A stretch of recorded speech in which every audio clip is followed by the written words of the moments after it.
warahmatullahi wabarakatuh. Waalaikumsalam.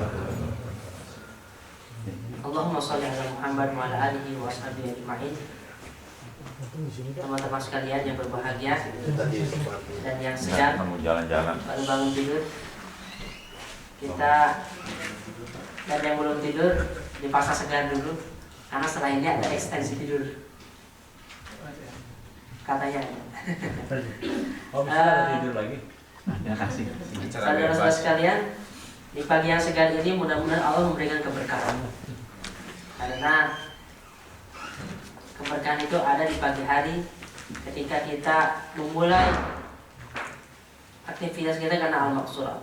Oleh karena itu Ibu Taimiyah ketika ditanya kenapa beliau bisa mempunyai energi dari pagi sampai malam aktivitasnya, sampai malam setiap hari seperti itu sepanjang hidupnya. Jawaban beliau, energi yang saya dapat ada di al-maqsurah yang dia baca pagi dan petang. Jadi mudah-mudahan kita menjadi Ibnu Taimiyah walaupun satu hari.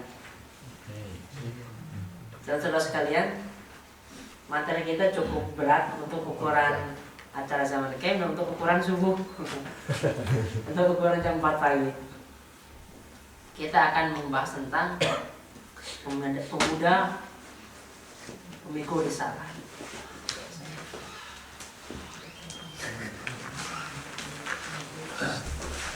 Ik zal even een korte versie vertalen aan wat Ustad Afandi net zojuist gezegd heeft.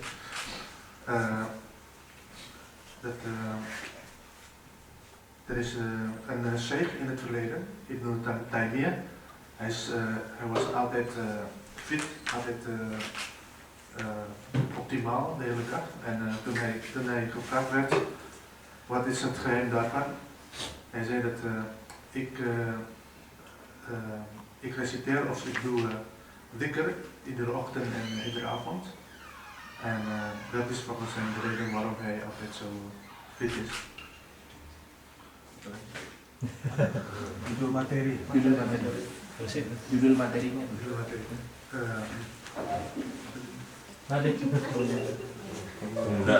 Oké, het onderwerp van deze ochtend is vrij zwaar, voor 's ochtends. En ook voor de zomercamp eigenlijk vrij zwaar. Het gaat over jeugd. Nee. Shabbat gaat het over? Shabbat. Ja, eigenlijk Jongen. niet echt jeugd, maar in principe Jongeman.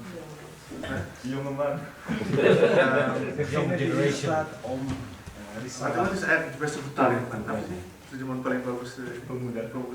Muhammad Rizal. Generasi. Je kunt ook voor letterlijk vertalen als jonge mannen of jonge mensen.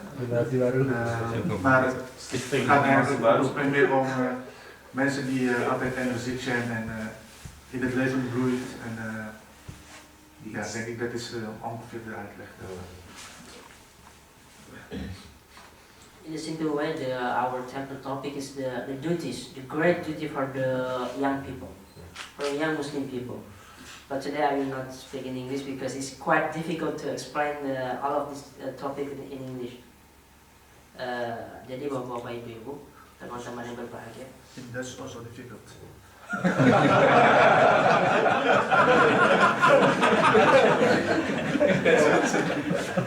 Bahasa Prancis aja. Bahasa Prancis aja. Bahasa Prancis. Bola peti.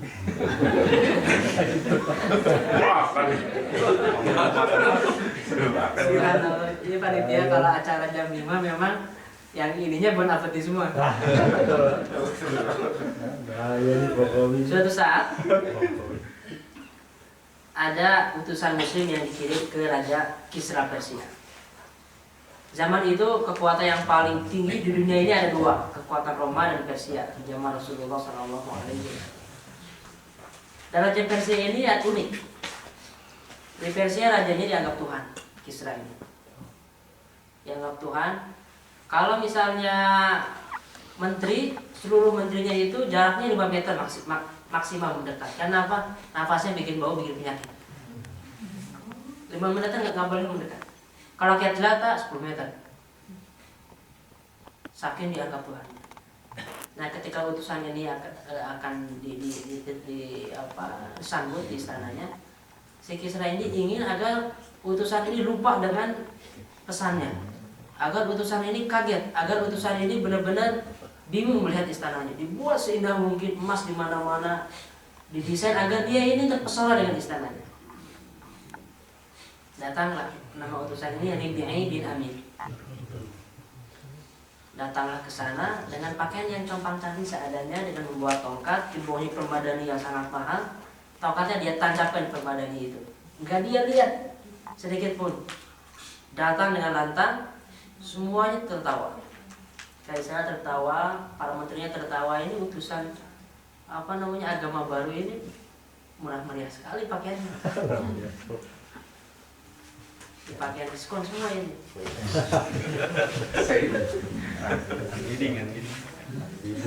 Lalu apa yang dia sampaikan? Tertawaan itu, kalimat singkat ini kira-kira merangkum seluruh risalah Islam. Kira-kira merangkum semua pesan yang diinginkan oleh agama ini. Beliau mengatakan, laqad ibta'atsanallahu linakhrujal ibad min ibadatil ibad ila ibadati rabbil ibad. Allah telah mengutus kami untuk mengeluarkan kami dari penyembahan manusia menjadi menyembah Tuhan yang manusia. Lalu beliau mengatakan, wa min jawril adyan ila adlil Islam, dan dari kezaliman agama-agama yang ada menjadi keadilan Islam. Dua masalahnya, keadilan Islam. Dan yang ketiga beliau mengatakan, wa min dhiqid dunya ila si'atiha fid dunya wal akhirah, dan dari sempitnya dunia ini menuju keluangan hidup di dunia dan di akhirat.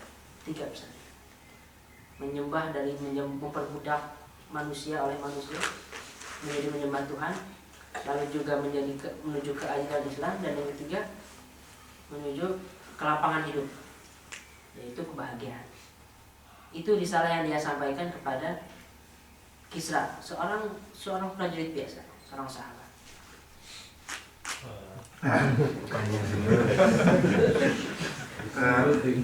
Korte tali. De profeet sallam heeft een vertegenwoordiger gestuurd naar Kisra. Hij is de koning van Perzië. In die tijd waren er twee grootmachten, de Persen en de Roemenen. En de profeet heeft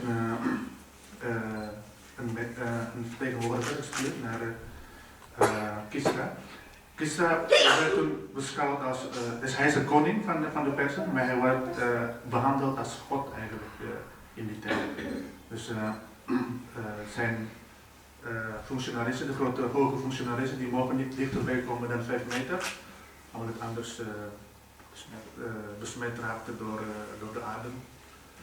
En gewone mensen mogen niet dichterbij komen dan 10 meter. Toen de vertegenwoordiger van de profeet sallam aankwam, heeft Kisra gewoon indruk willen maken dat om de vertegenwoordiger van de profeet te vernederen. Hij heeft dus gewoon alles laten zien, zijn gouden en tapijten die heel lang was. Hij wil indruk maken dat de vertegenwoordiger bang werd. Misschien ook als van ons die, kalau ada yang lebih apa, penting bisa sampaikan tolong ini ya, kalau ada yang lupa. Hij heeft 3 dingen gezegd. Hij kwam naar binnen en hij was een gewone mens met gewone kleding die niet zo duur was. En hij zei 3 dingen. Ten eerste is, ik ben gekomen om jullie te vertellen dat de islam is gekomen om mensen te aanbieden, om God van de mens te aanbieden in plaats van de mens zelf te aanbieden. Want Kisra werd aanbeden door de mensen, daarom zei hij dat. Ten tweede is Keadilan. berubah tujuan agama. De tweede is de gerechtigheid van de islam te verkondigen.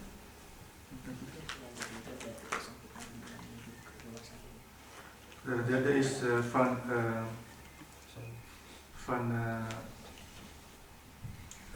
noem je dat?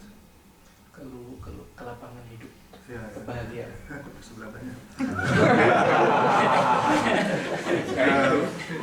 Nou, dat je het leven als te beperkt voelt, zeg maar, de beperking van het leven.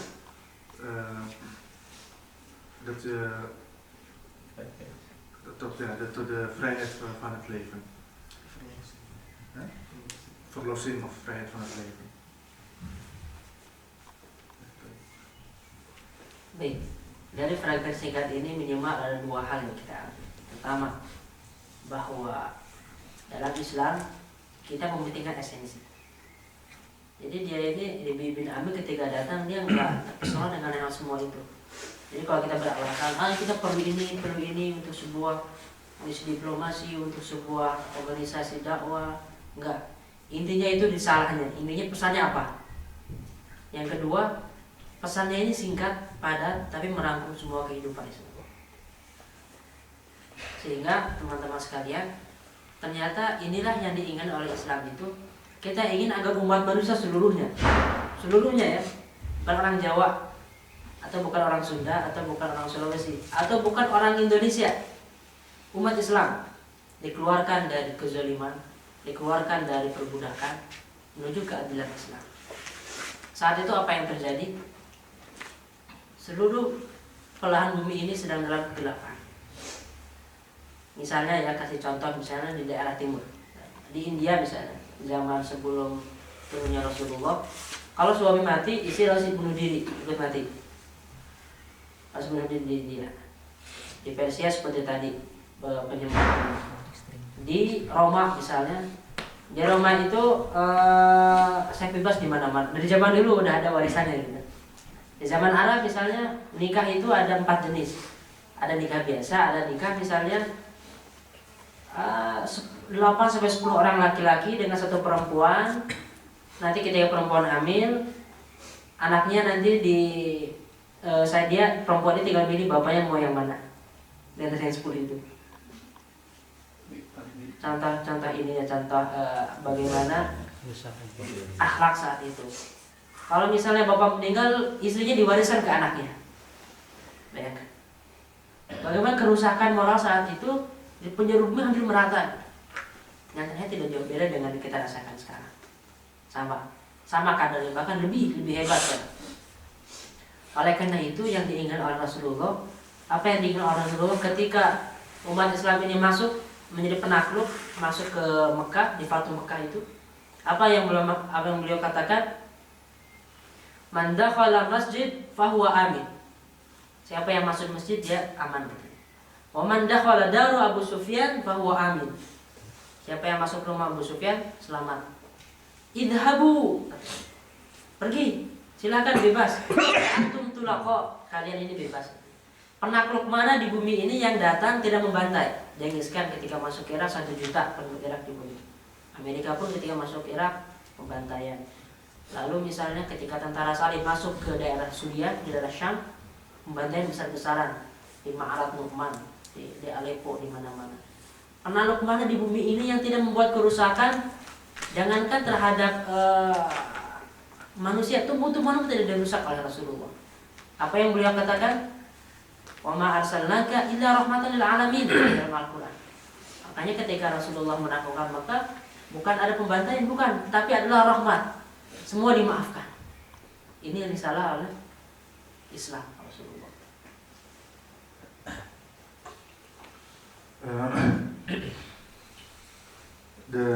De vertegenwoordiger van de profeet heeft laten zien hij heeft 2 dingen laten zien. Ten eerste, hij was niet onder de indruk van de aardse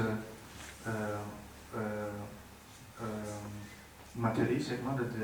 Hij was niet onder de indruk van de goud van de koning, maar hij kwam gelijk tot de essentie van de islam. En het was vrij compleet wat hij in 1 keer zegt, de essentie. Ten tweede is dat de islam is voor iedereen wordt verkondigd. En daarna ging hij over naar een ander thema. Het gaat over hoe heet het? Dan ben ik het lagi. Batu Mekah. Atul Mekah. Ah ja, over destijds was de moreel heel erg slecht. In India en in andere delen van de wereld. De moreel was ten onder. De laatste tijd van de moraal in de wereld. Zelf in Arabische gedeelte. Het was de gewoonte dat één vrouw door 8 mannen werd gedeeld. En als ze als ze een kind baarde, en dan mag dus de vrouw zelf kiezen welke man hij verder wil. Dus op die manier, zo slecht was destijds de moraal. Maar de islam is gekomen en als rahma voor de hele wereld.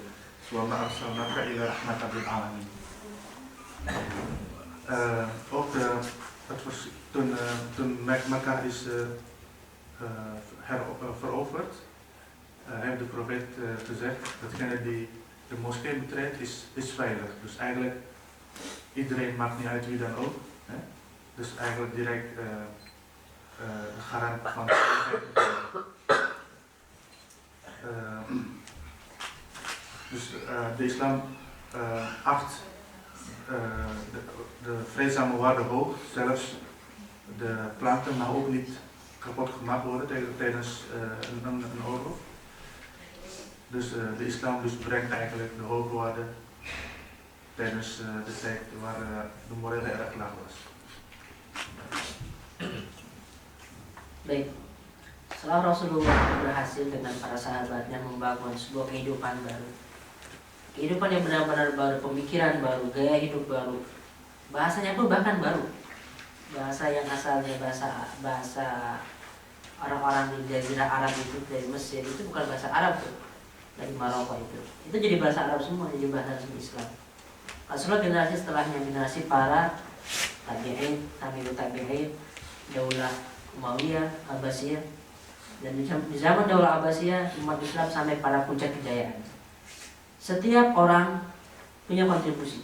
Imam Syafi'i menciptakan ilmu baru yang namanya usul fiqh, lebih hebat dari ilmu logikanya Aristoteles. Ibnu Sina, misalnya rumah sakit Muslim yang pertama kali didirikan dengan rumah sakit di Eropa yang pertama kali didirikan 900 tahun jaraknya. Oleh karena itu kalau kita baca sejarah kedokteran itu mereka berpendapat antara dua pendapat. Ada yang bilang kedokteran ini bermula dari Sisilia Islam saat itu. Enggak, bukan Sisilia, Andalus Islam katanya. Debatnya antara dua itu, Andalus Islam atau Sisilia Islam, sejarah kedokteran. Jadi umat Islam itu tidak berhenti dari sekedar mengajak manusia sholat atau mengajak manusia bayar zakat. Tidak berhenti sampai situ. Terus bangunan itu ditingkatkan sampai pada tingkat semua kehidupan itu dilayani oleh Islam. Semuanya ada. Zaman kebangkitan Islam, keemasan Islam. Itu risalah inti Islam. Making life, sinaatul hayat. Jadi ketika kita berbicara pemuda pengemban risalah apa? Ini risalahnya besar sekali untuk ukuran kajian pada subuh. Itu risalah Islam. Pertanyaannya sekarang, dari mana kita memulai? Bagaimana mengkoordinasikan antara kita pemuda-pemuda yang biasa, orang yang tinggal di Belanda, kita mahasiswa, kita pekerja, dengan risalah yang sangat besar ini? Di mana sambungannya? Itu pertanyaan kita sekarang.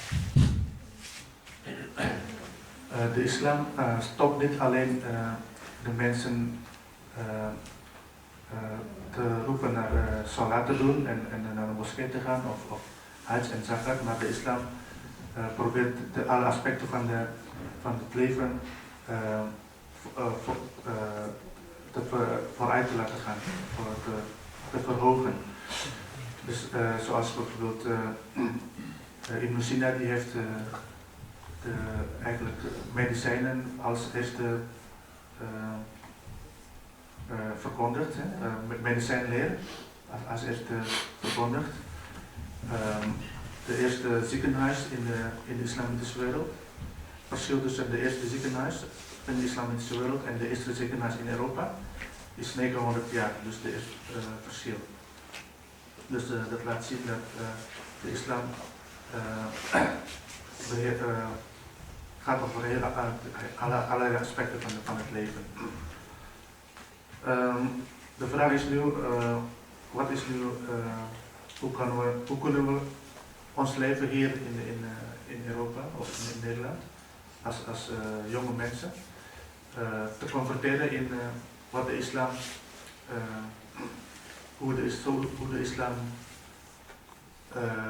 moet zijn. Baik. Tapi teman-teman sekalian, ternyata matahari itu tidak selamanya ada di timur, tidak selamanya ada di Islam. Kenapa umat Islam bisa jaya saat itu? Saat ini kajian yang kita bahas bukan kita ingin membanggakan masa lalu, oh kita pernah seperti ini, kita pernah jaya, bukan. Tapi bagaimana kita mengulangi kejayaan itu? Apa syarat-syarat kejayaan zaman lalu itu akan sama dengan kejayaan zaman sekarang? Karena Allah menciptakan sunnah. Walan tajida li sunnatillahi tabdila walan tajida li sunnatillahi tahwila. Tidak akan pernah kamu dapati dalam sunnatullah itu perubahan dan pergantian, kata Allah. Sehingga syarat untuk umat Islam bangkit zaman itu sama ternyata dengan syarat Eropa bangkit. Kita berpindah ke Eropa sekarang. Setelah umat Islam itu bangkit dan juga sampai puncak, ternyata mandek setelah itu, nggak ada perubahan lagi. Mulai perubahan di Eropa, mulai dari misalnya yang Eropa yang asalnya di bawah cengkeraman gereja, tidak boleh berpikir, tidak boleh berkarya, tidak boleh menulis, tidak boleh mengkritik gereja. Semuanya harus izin gereja. Makanya mereka saking geramnya dengan gereja, mereka membuat revolusi ilmiah, revolusi industri menentang gereja. Sayang sampai pada kesimpulan bahwa agama tidak sesuai dengan ilmu pengetahuan. Betul, agama mereka tidak sesuai dengan ilmu pengetahuan, karena di doktrin saat itu tidak boleh menentang ajaran-ajaran yang ada di kitab suci mereka. Karena kitab suci adalah kitab suci yang telah mereka tulis sendiri, sehingga tidak sesuai dengan ilmu pengetahuan. Intinya bangkitlah keilmuan di Eropa, mulai dari Copernicus yang akhirnya dihukum. Galileo pun dihukum karena dia menemukan penelitian ilmiah yang tidak sesuai dengan pandangan orang-orang di gereja. Tapi intinya satu, manusia-manusialah yang pertama kali merubahnya. Bagaimana otak-otak para ilmuwan itu yang menciptakan mesin uap, yang menciptakan listrik, yang menciptakan hukum gravitasi, yang menciptakan hukum-hukum fisika, hukum matematika, itulah yang pertama kali merubah. Bahkan di bidang sastra, bagaimana sastra mereka itu digunakan sebagai alat untuk mengkritik pemerintah, sebagai alat untuk membangkitkan semangat orang-orang, sebagai alat untuk meningkatkan kinerja masyarakat, bukan sekedar roman picisan. Eropa bangkit ketika manusia-manusianya mulai fokus kepada pengetahuan, mulai fokus kepada kerja, mulai membangun manusianya yang kontributif, produktif. Kuncinya satu, kontributif, produktif. Sama dengan peradaban Islam, kuncinya sama antara dua peradaban itu.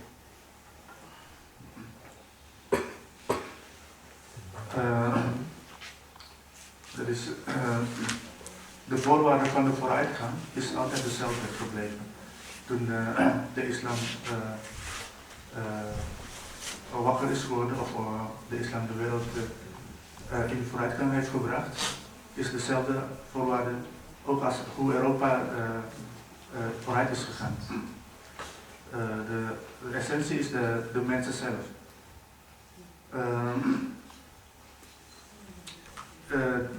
In het verleden, in het christendom, het was taboe om kritiek te leveren, is niet toegestaan.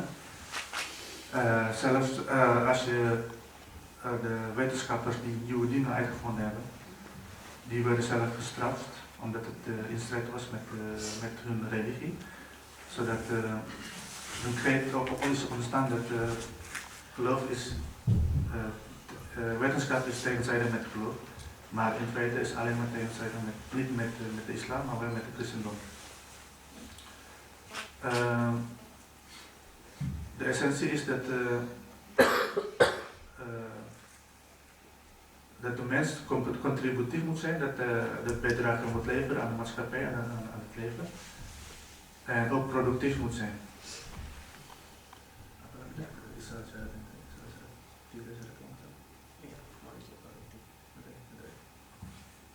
Baik, sayangnya saudara-saudara sekalian, ketika peradaban itu dilanjutkan oleh Barat, ya, dalam tanda kutip, oleh orang-orang dari mulai Eropa Timur, Eropa Barat sampai ke Amerika, sampai sekarang peradaban itu belum beralih, masih di tangan mereka, masih di tangan orang-orang yang fokus terhadap pengetahuan. Dan di mana kita letakkan? Di mana peran umat Islam sekarang? Kaidahnya akan selalu sama. Oleh karena itu saya rangkum kaidah yang dibilang oleh Malik bin Nabi, seorang pemikir dari Aljazair, pemikir yang sangat besar sekali. Dan pemikiran-pemikirannya ini bisa merubah Aljazair dan membuat revolusi. Beliau mengatakan syarat peradaban itu ada 3: tanah, waktu, dan manusia. Tanah, waktu, dan manusia. Tanah apa? Tanah itu adalah sumber daya alamnya. Bagaimana sebuah peradaban itu bangkit ketika dia mempunyai sumber-sumber daya alam yang mendukung kemajuan bangsanya. Yang kedua, waktu. Waktu bagaimana memanfaatkan momen yang ada. Misalnya, ketika Perang Dunia II itu selesai, negara yang paling hancur mana? Jerman kan? Jerman yang paling hancur. Tapi sekarang yang paling kokoh mana? Itu Jerman. Saat itu mereka sama-sama mulai, oke, kita tutup lembaran sejarah ini. Kita mulai dari titik nol. Kita bangun manusianya, dan setiap orang kerja dapat gaji, tapi tiap orang berkontribusi 2 jam tambahan. 2 jam tambahan kerja sukarela untuk negara. Bayangkan, 2 jam kali berapa puluh juta, kali berapa hari, kali berapa tahun. Itu tambahan waktu yang dimiliki oleh negara itu, bukan tambahan tidurnya. Di Asia, sampai beberapa tahun ke belakang yang masih menguasai kan sebelum sekarang Cina, Jepang kan? Jepang. Padahal setelah Perang Dunia II itu Indonesia bagaimana? Indonesia merdeka, sedangkan Jepang hancur. Aneh kan? Mulainya dari mana? Jepang mulai dari nol, kita mulai dari kemerdekaan. Waktunya sama. Tapi beda ininya, beda kualitasnya. Di Jepang setelah hari pemboman di Hiroshima dan Nagasaki itu, hari setelahnya sekolah dibuka di atas reruntuhan, tanpa meja, tanpa kursi, tapi ada guru dan murid. Di atas mayat yang gosong. Kita ada isu gempa aja libur sekolah. Banjir libur. Ada banjir, libur langsung. Ada isu itu. Di Jepang setelah bom masih sekolah. Jadi waktu yang dimanfaatkan oleh mereka dan tanah ini yang dioptimalkan. Tapi ada yang ketiga, yang lebih penting dari 2 hal ini adalah manusianya. Manusia yang kata Malik bin Nabi ini yang akan mengolah tanah dan memanfaatkan waktunya. Nanti akan kita bahas tentang manusia. De voorwaarden van beschaving zijn er 3 volgens Malik bin Nabi. De eerste is het land of aarde, grond. De tweede is de tijd en de derde is de mens zelf, de belangrijkste. Aarde is om de grondstoffen te krijgen. En de tijd is de tijd die nodig is om beschaving te bouwen. Dat is cruciaal en de mens zelf. Het voorbeeld is bijvoorbeeld Duitsland die verloor tijdens de Tweede Wereldoorlog. Die zo snel opnieuw het land gebouwd heeft, omdat destijds werd gevraagd van iedereen om 2 uur per dag extra te werken zonder betaald te worden. Dus als je 2 uur maal zoveel miljoen mensen maal zoveel jaren, en daarom is Duitsland een van de sterkste landen in Europa of zelfs in de wereld. En de laatste is dat de mensen die de tijd en het land die het land moet bewerken in de tijd. Baik, sekarang pembahasan kita sudah menurut terhadap manusia. Manusia yang kita bangun. Oleh karena itu Allah Subhanahu wa taala mengatakan, "Innallaha la yughayyiru ma biqaumin hatta yughayyiru ma bi anfusihim." Jadi jiwa-jiwa ini yang berubah. Jiwa seperti apa?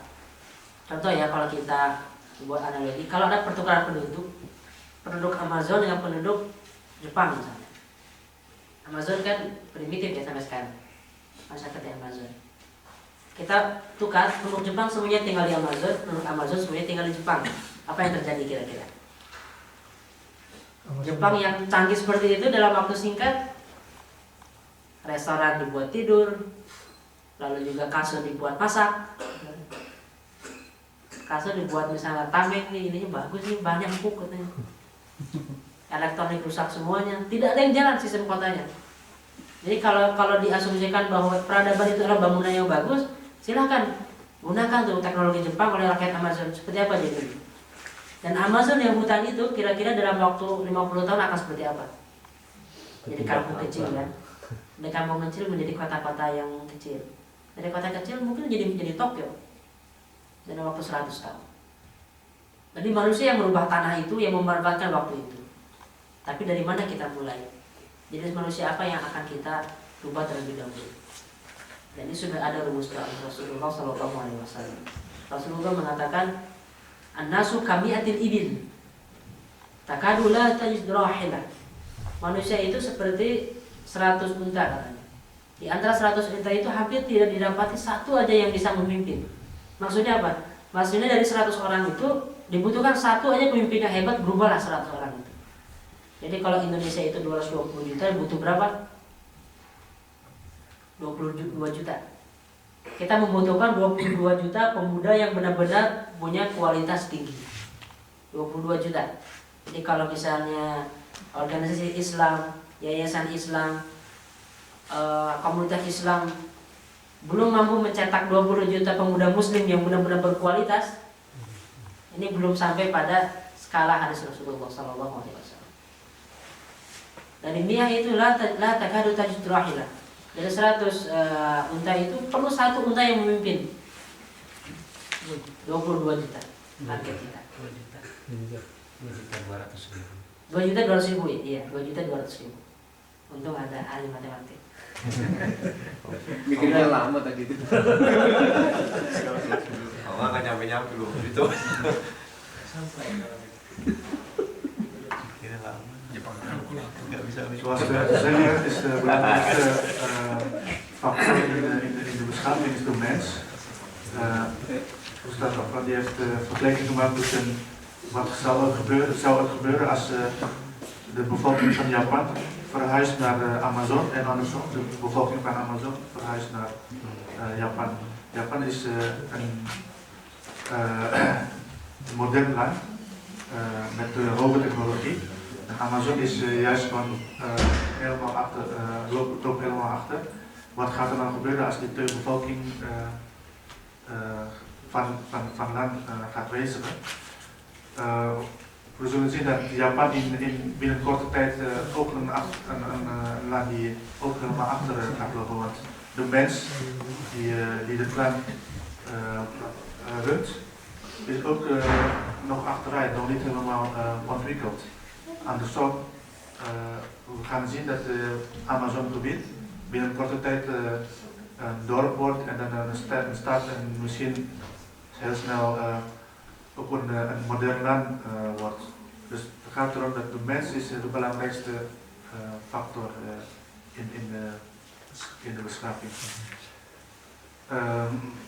Daarna heeft het ook gezegd dat de profeet heeft gezegd dat van 100 kamelen heb je één kameelleder nodig. Dus dat is een vergelijking of een analogie met dat er minstens één leider nodig is van 100 mensen. Wat Indonesië betreft, dan heb je dus 2.200.000 mensen, leiders nodig om vooruit te kunnen gaan, om te kunnen overwinnen. Baik teman-teman sekalian, oleh karena itulah Rasulullah SAW itu yang beliau rekrut, yang beliau bina, yang beliau kerahkan untuk menjalankan misi Islam itu siapa? Para pemuda. Para pemuda. Rasulullah ketika menjadi Rasul dianggap menjadi Rasul 40 tahun. Dan para sahabat itu di bawah 25 tahun rata-rata. Misalnya Zubair bin Awam, Talha itu 14 tahun 15 tahun ketika masuk Islam. Umar sekitar 25 tahunan, di bawah 30 tahun. Semua pemuda yang dilakukan oleh Rasulullah itulah yang membuat perubahan besar. Nah sekarang ada satu poin yang perlu kita klarifikasi paradigma yang mungkin kurang tepat tentang pemuda. Pemuda itu sering dipersepsikan adalah orang yang beres kuliah sampai umur 30-an, 30 ke atas sudah bukan pemuda, 33 ke atas bukan pemuda. Berarti umur pemuda berapa? 7 tahun dong durasinya. Padahal yang namanya pemuda itu dalam definisi Islam adalah orang yang sudah dihisab berapa tahun? Tergantung, ada yang 13 tahun, ada yang 9 tahun. Pemuda itu adalah umur setelah bulughah, setelah akil balik. Itu namanya pemuda. Sampai umur berapa? Sampai umur berapapun, 40 tahun, ketika dia mempunyai semangat seperti semangatnya muda, itu disebut pemuda. Masyabab. Jadi Pak Agus ini pemuda juga. Om Tut. Itu pemuda juga ketika mempunyai semangat. Selamat Camp.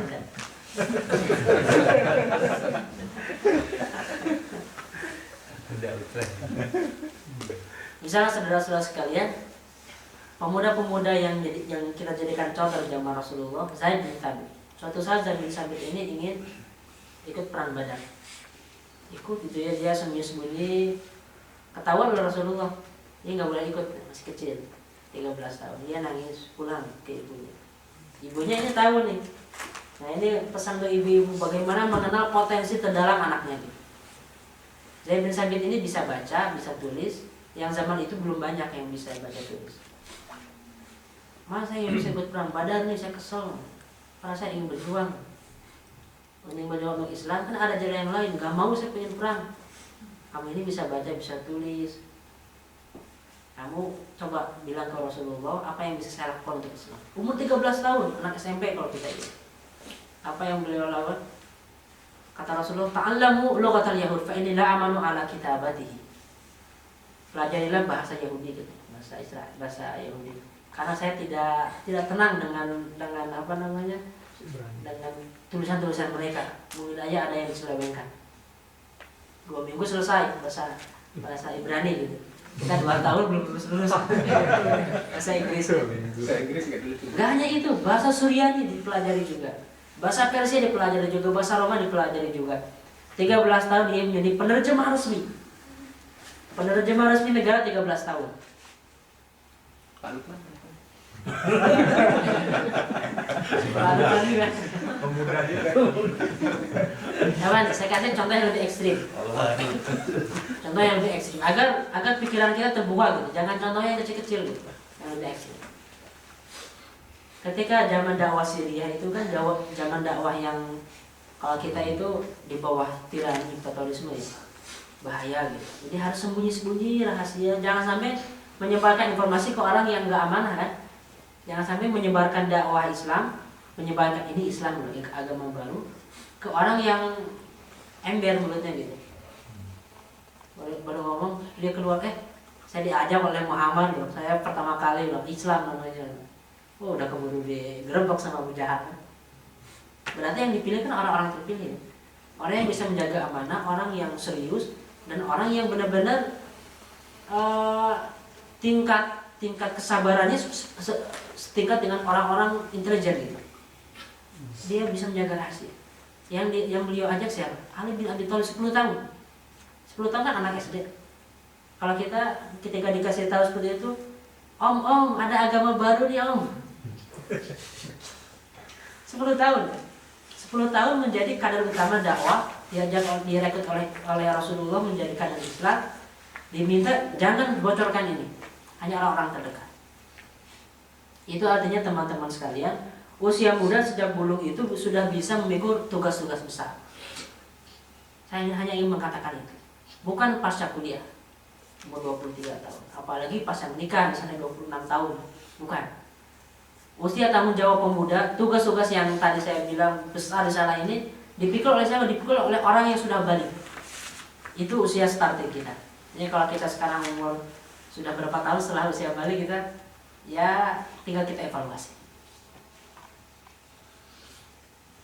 Baik, setelah kita tahu dari usia berapa perlu dimulai tugas-tugas tadi itu, maka sekarang inti materi kita ada tiga hal yang salah pemuda itu.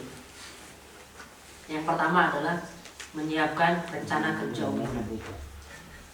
Rencana kerja unggulan. Apa itu rencana kerja unggulan? Proyek-proyek yang akan kita lakukan di masa depan.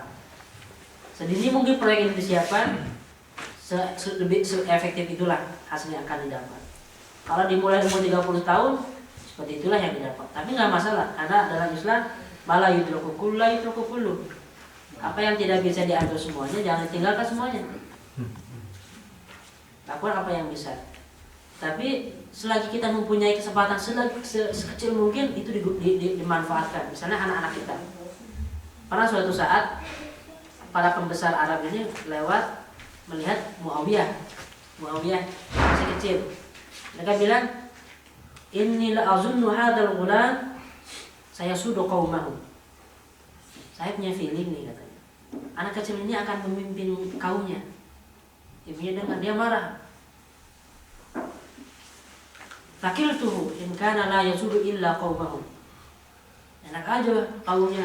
Dia ini akan memimpin dunia kan, bukan hanya kaumnya. Dan ternyata setelah Ali bin Abi Thalib selesai dari tugasnya, siapa yang menjadi khalifah? Muawiyah bin Abu Sufyan. Memimpin dari mana? Memimpin dari daerah, dari benua Afrika, benua Eropa masuk, dan benua Asia. 3 benua dia kuasai. Muawiyah bin Abu Sufyan. Dari kecil disiapkan oleh ibunya untuk menjadi pemimpin besar. Oleh karena itu ketika masih kecil gini, anak-anak pada main gitu, suatu saat Muawiyah ditanya, kenapa nggak main seperti yang lain? Ma khuliqtu li'ajli hadza. Aku ini bukan diciptakan untuk hal yang seperti itu. Masih kecil gitu. Disiapkan rencana kerja unggulan. Suatu saat ada anak kecil juga yang bermimpi membela Rasulullah. Ketika ditakbirkan, mimpinya ditafsirkan, kata para tafsir, oh kamu ini nanti akan membela hadis Rasulullah, makanya dari sekarang belajar hadis. Dia belajar hadis semua konsep-konsepnya dari awal, dan jadilah namanya Sahih Bukhari, Imam Bukhari. Suatu saat seorang anak kecil pula sedang berjalan dengan rombongan kafilah. Rombongan kafilah ini bernyanyi, bersiul, bernyanyi, mengucapkan syair. Si anak kecil ini mengulangi 100%. Kalau dia mengucapkan 200 kalimat, dia ucapkan 200 kalimat dengan titik, dengan komanya. Terus sama orang yang bernyanyi itu ditegur, "Tak, kamu punya kecerdasan seperti itu, kenapa nggak digunakan untuk ilmu? Punya hafalan seperti itu." Mulailah dia belajar dengan sungguh-sungguh, jadilah dia yang namanya Imam Syafi'i. Dari kecil disiapkan gitu. Seperti Muhammad Al-Fatih yang semalam dibahas, dari kecil disiapkan. Tapi itu bukan kisah anak-anak saja. Kisah orang-orang yang sudah umur 30 tahun banyak juga, para sahabat itu. Para sahabat seperti Abdullah bin Yazid, pendiri Daulah Murabitun. Beliau mulai sudah tua. Beliau yang mendakwahkan Islam ke Maroko ditolak. Akhirnya dia bikin kemah seorang diri di tengah padang pasir Mauritania. Lalu dia rekrut orang-orang untuk ikut dengan ajaran Islam. 1 orang, menjadi 2 orang, menjadi 10 orang, menjadi 1000 orang, menjadi pasukan, menjadi negara yang bertahan selama 2 abad. Daulah Murabitun, seorang diri dimulainya. Maka dari sekarang tanggung jawab pertama adalah bagaimana menyiapkan proyek-proyek besar di masa depan. Apa yang ingin saya kontribusikan? Kontribusi ini berbeda dengan jabatan. Jabatan itu adalah tools untuk melakukan kontribusi. Saya ini IT, ahli IT. Iya, ahli IT, kontribusinya apa? Saya ini analis kimia. Kontribusinya apa untuk Islam? Analis kimia adalah jabatannya, profesinya. Kontribusi adalah ma ba'dahu. Apa yang setelah jabatan itu? Kalau kita guru, apa setelah guru itu apa kontribusinya? Kalau kita politisi, apa proyek politisi itu? Kalau kita misalnya seorang tukang masak, apa kontribusi masak kita? Bahkan tukang masak itu.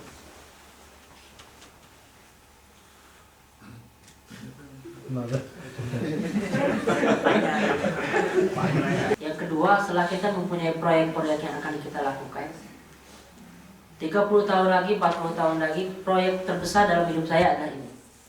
Sudah itu selesai, yang namanya rencana kerja unggulan. Yang kedua adalah bagaimana membangun kapasitas. Bagaimana kapasitas kita sesuai dengan mimpi-mimpi kita. Karena ketika mimpi itu terlalu besar dan kapasitas kita tidak mencukupi, itu namanya utopia. Tapi yang ideal adalah kita mempunyai cita-cita yang sangat besar, lalu kita bangun kapasitas itu. Oleh karena itu, orang yang paling mudah mengembangkan diri adalah orang yang punya cita-cita. Setelah jelas targetnya, kita bangun kepribadian kita sesuai dengan cita-cita itu. Karena tidak ada seorang pun yang bisa menjadi segalanya. Tidak ada seorang pun yang bisa menjadi Superman, bisa menjadi ahli hadis, sekaligus menjadi dokter, sekaligus menjadi ahli kimia, sekaligus menjadi ahli matematika, sekaligus menjadi politisi. Tidak ada sekarang. Sulit, walaupun ada sedikit. Makanya dari sekarang, setelah kita mempunyai target rencana kerja unggulan, maka bangunlah seluruh hidup kita, seluruh waktu kita untuk membangun kapasitas diri yang bertujuan menjalankan rencana kerja unggulan kita. Perlu fokus.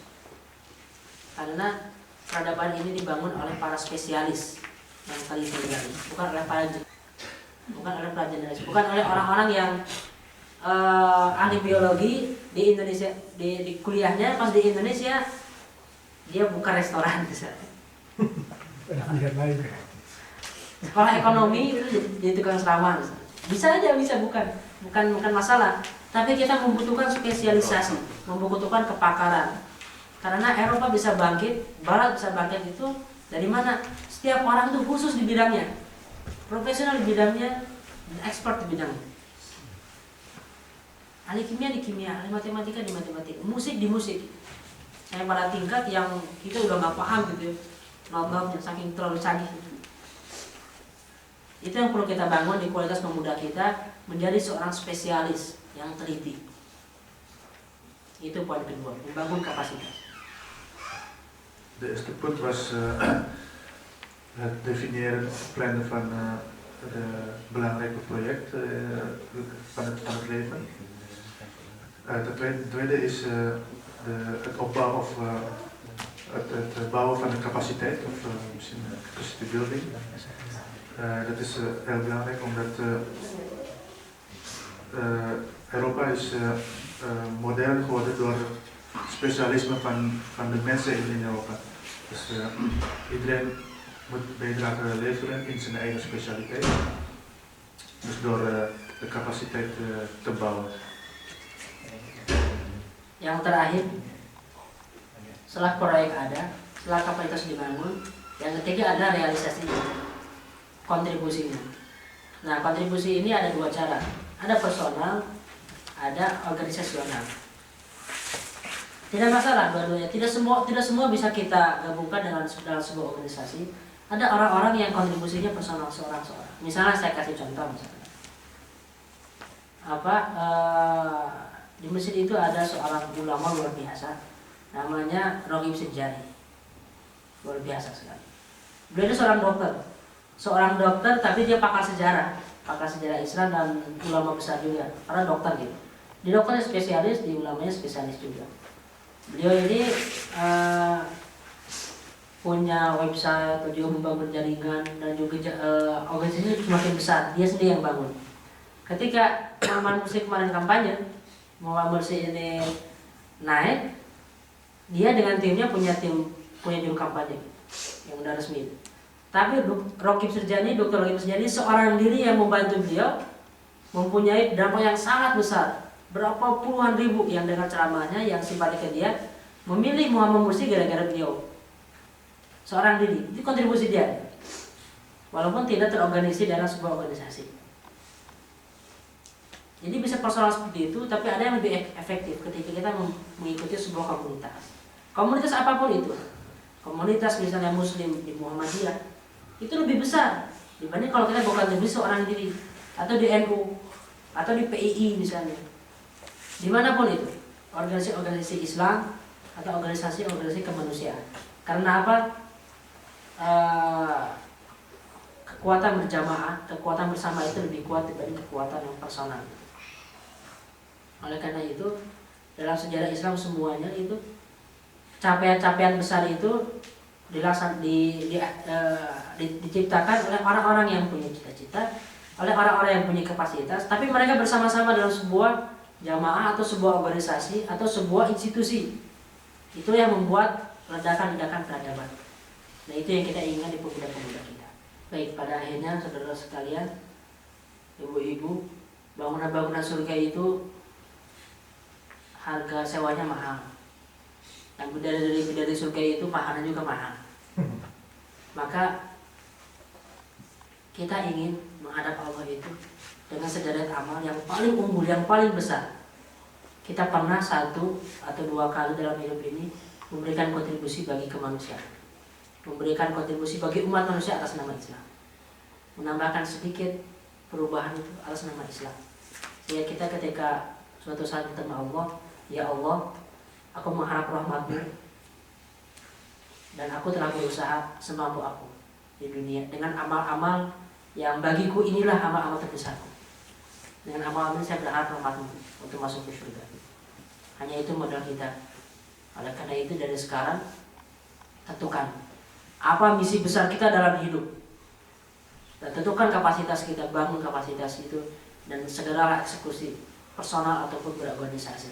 Karena yang kita butuhkan sekarang ini kita mempunyai tanah yang banyak, minyak yang banyak, sumber daya alam yang sangat melimpah. Tapi yang kita butuhkan sebagaimana dikatakan oleh Syakib Asrar, seorang pemikir Syiah, ma'aqwama hadzal din law kana lahu rijal. Alangkah agungnya agama ini kalau dia mempunyai para tokoh, mempunyai manusia-manusia yang berkualitas. Wallahu a'lam bishawab. Assalamualaikum warahmatullahi wabarakatuh. Waalaikumsalam.